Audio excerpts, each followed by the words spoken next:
up, bud? I'm back. And a lot has happened since I last talked to you.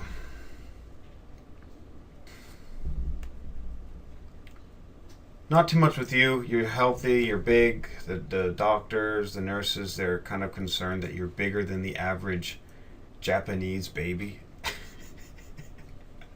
Which is just funny because you're not a Japanese baby. Look at this. This is not Japanese, and you have half of my DNA, so it's like, man, they're just like, he's big. It's like, come on, just think, just consider. Oh, I am getting so frustrated with this world because this right here, like you can, my reaction, right? I'm immediately reacting to that thing which is apparently unrelated to me. Like I'm not the one that's being exposed to that type of thought. I mean, I'm not the one being exposed to those doctors and nurses. It's your mom. But it's getting me because it's apparent everywhere.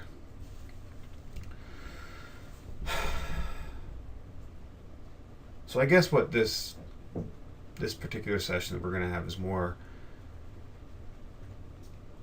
I'm getting some stuff off my chest.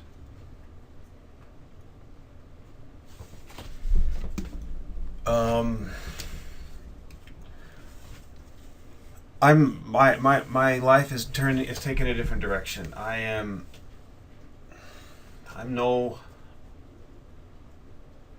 not cut out to be a teacher.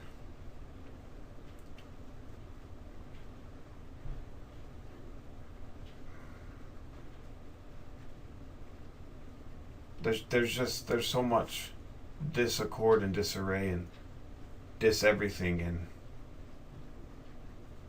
I'm getting dissed so much in this world of teaching, especially here in Japan, but I mean even in America. There's something about the perception of what learning is that is being defined by what occurs in a classroom. And how disconnected this is from reality, which is driving me crazy.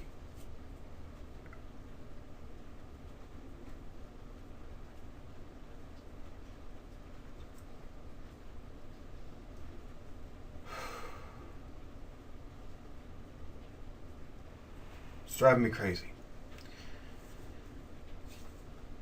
And I because I have these ideas that make sense, I consume a lot of literature, I consume a lot of information that's related to this. And through this consumption, I'm developing ideas that make sense, definitions of learning that make sense, explanations for why language is so difficult to learn in certain countries, or just actually so difficult to learn, period. So Japanese is difficult for Americans or any English speaker to learn, and English is difficult for any Japanese speaker to learn. Explanations for this that aren't just the cliche, the stereotypical, the standard textbooks are wrong, teachers suck, the language is just difficult, like that actually explain why we're having a difficult time doing it. I have explanations for this that make sense, that are coherent in my mind, and I can actually distill them down to one particular complaint that makes sense to people that are invested in this world too. It all makes sense in my head, but there's nothing I can do about it, because that complaint that I have that makes sense to everyone else, it goes against their entire perception of what language learning and learning is. Because the entire system was built upon what I can see as one assumption, that the written word is the way to consume language and the way to learn. The written word. It's all built upon the written word as the assumptive element that is required for learning and learning in general and language learning, the written word.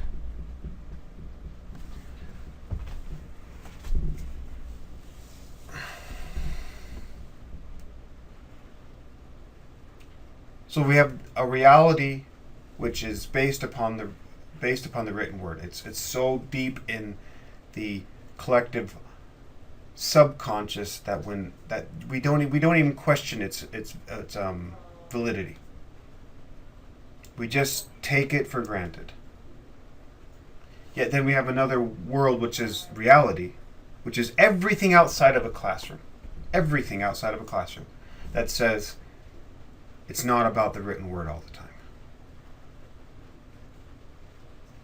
The biggest reality concerning language learning is every single human being starts and begins their life learning how to speak a language first, and then learning how to read it later. Even if they didn't learn how to read it, one could live their entire life being able to speak a language and never come across the written word and still be able to speak it. Meaning the written word is not necessary at all. There is no requirement for the written word. There is no need for it to speak a language. If you really think about it, it's not required. It's not even a component that the brain considers to become fluent in a spoken, become vocally fluent and spoken, vocally fluent in a language. So that's reality.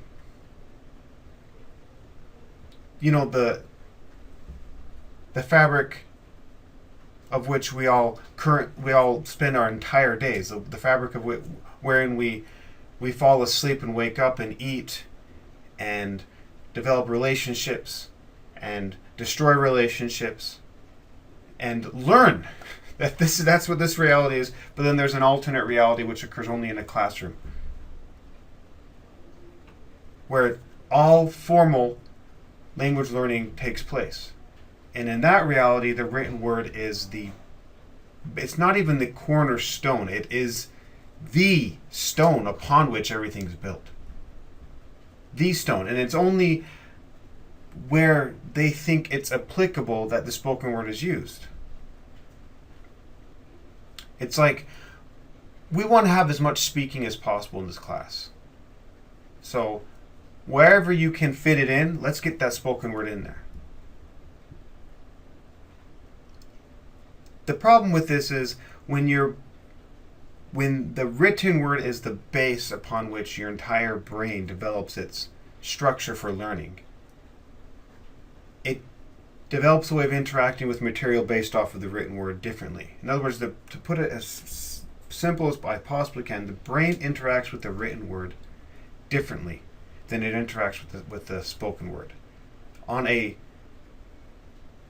cognitive level, on like a molecular, I don't even know how to say it. It's so basic. I don't even know the language to use, but it's different.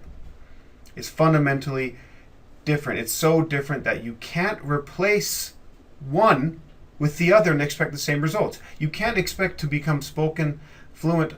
You can't expect to receive spoken fluency in a language using the written word. It's impossible, because the brain interacts with the written word, perceives it, uses it, defines meaning from it in a fundamentally different way than the spoken word. They're completely different, so you can't take one in place of the other and expect the similar result. It's not going to happen.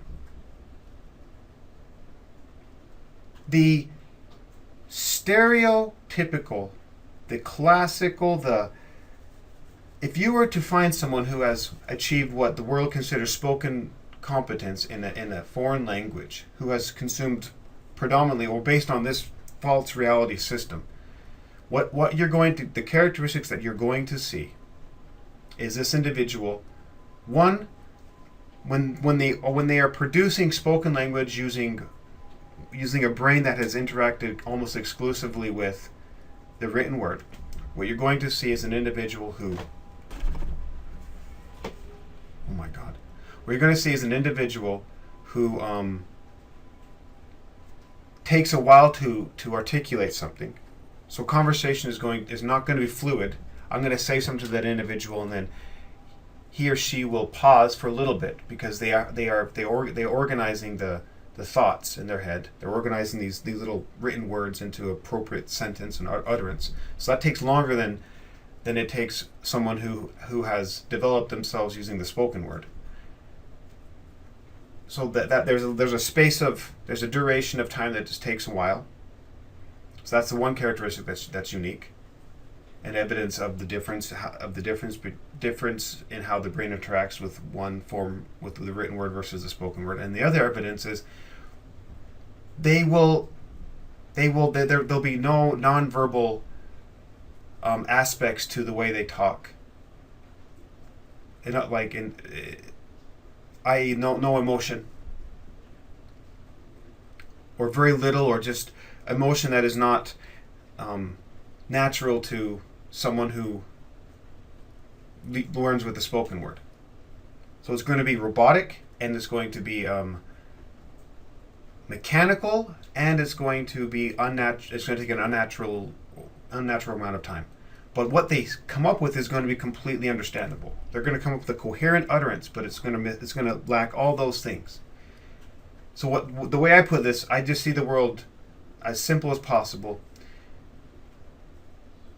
You can't become aware of and make use of and incorporate the nonverbal aspect of a language using the written word. Meaning the nonverbal parts of language do not exist with the written word. And this is, of course, no one would disagree with this. This is why it's so difficult to understand what someone's trying to say when we are confined to text or messaging on the internet. This is why emojis even came to existence, is because with the written word we don't know emotions. We can't figure it out. So emojis became a necessary way of expressing this emotion. So I can just make this claim. Is nonverbal the emotional side of language, the body language, the expression of meaning that is outside the realms of the particular sound you're saying? Is that important to overall language fluency? And everyone would say yes. Everyone would say yes. Yet they still believe that you can achieve such competency with the written word. But the written word inherently does not have this stuff built into it. It's the shape of the written word and the way the brain interacts with it does not allow the brain to understand these parts of language. Evidence being everywhere in which the written word is the predominant way of communicating. It's driving me crazy how this is so apparent, yet it's impossible to convince people who live in this false reality of its importance. And the reason why I say this is because I have tried.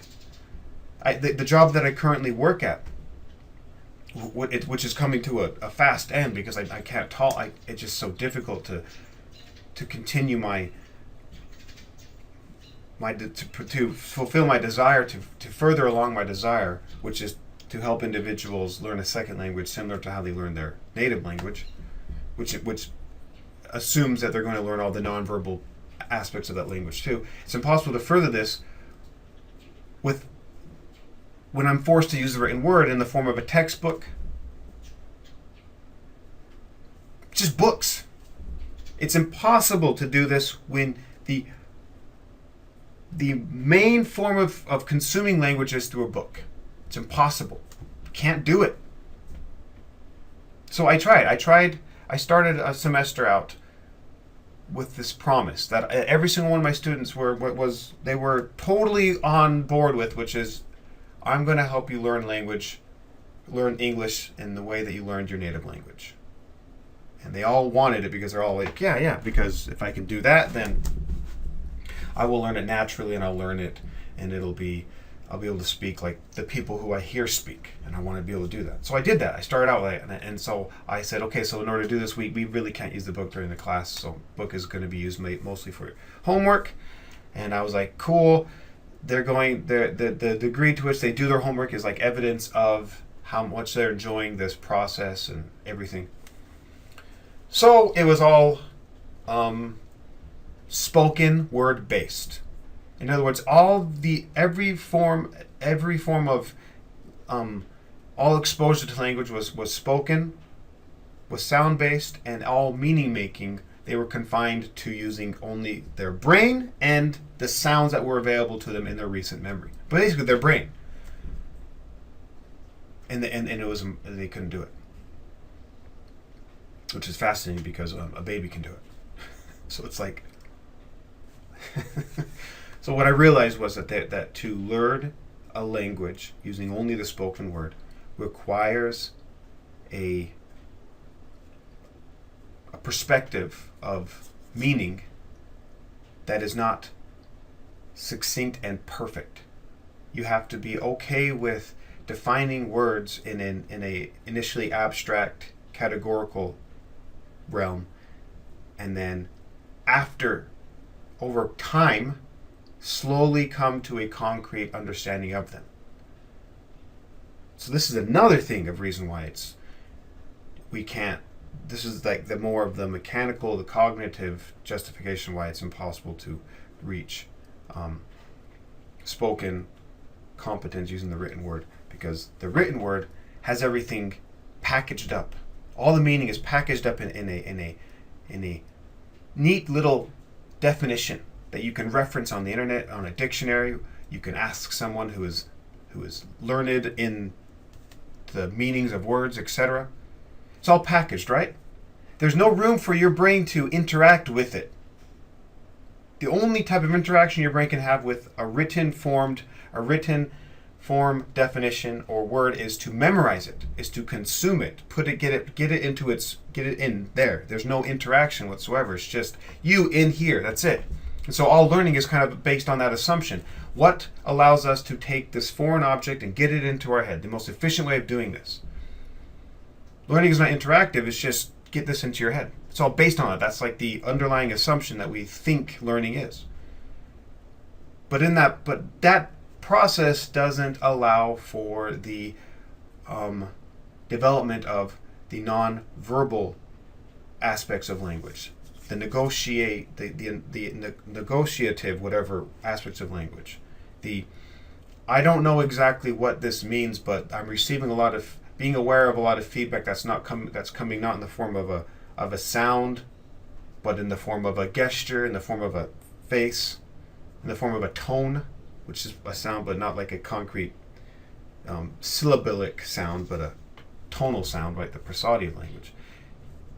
When you're confined to consuming a concrete, perfectly defined, perfectly shaped thing, you can't understand all of those aspects of that thing, because they're a part of that thing. Every single word has a prosodic component to it, but you can't know that component when it's in its perfected state.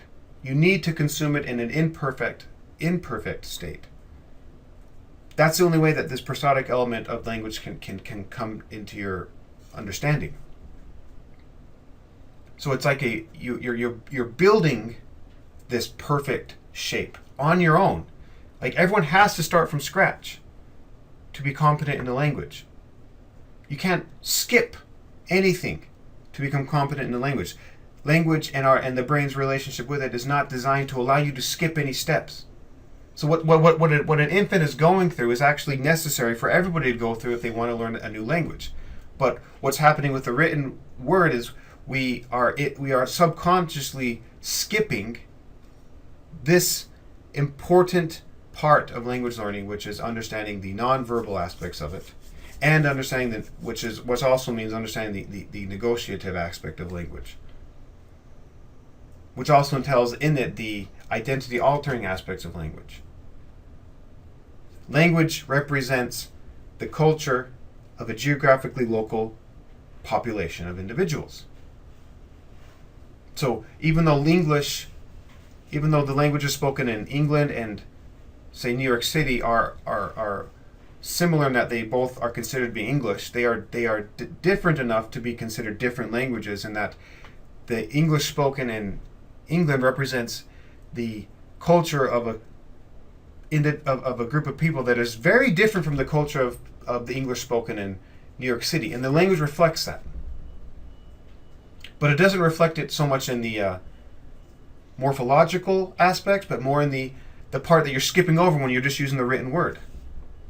So if you're skipping over all of that, then you are learning something, but it's not language. You're learning something.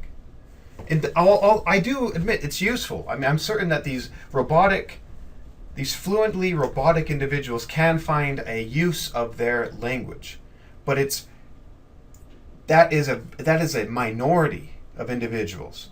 The majority of people want to just connect with people, and you can't connect with people if you don't have that nonverbal part of it. I mean, they want to connect with people in general.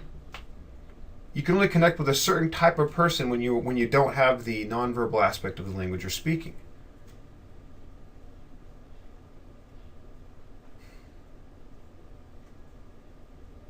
To summarize all of this,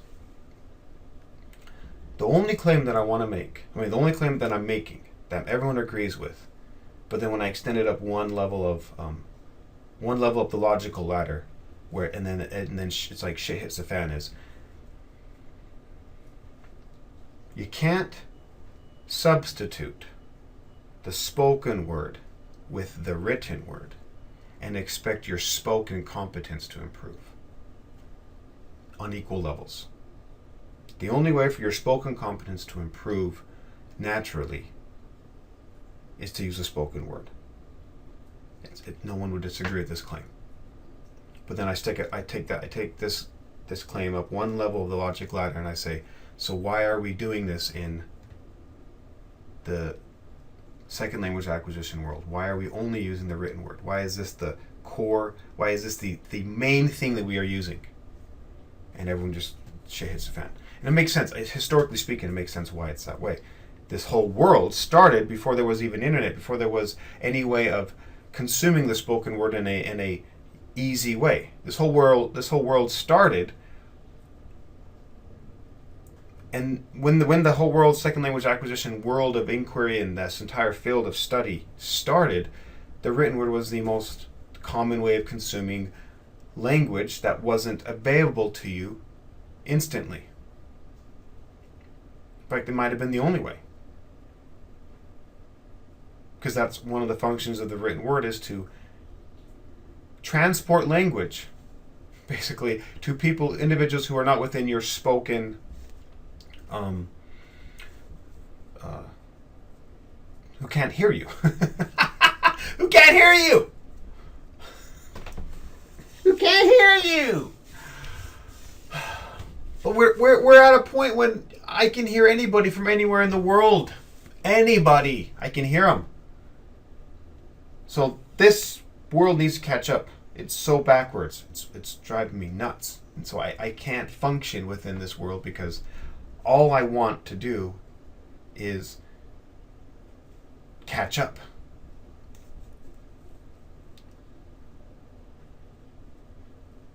So that's why I can't be a teacher. Because to be a teacher, being a teacher is slowing me down.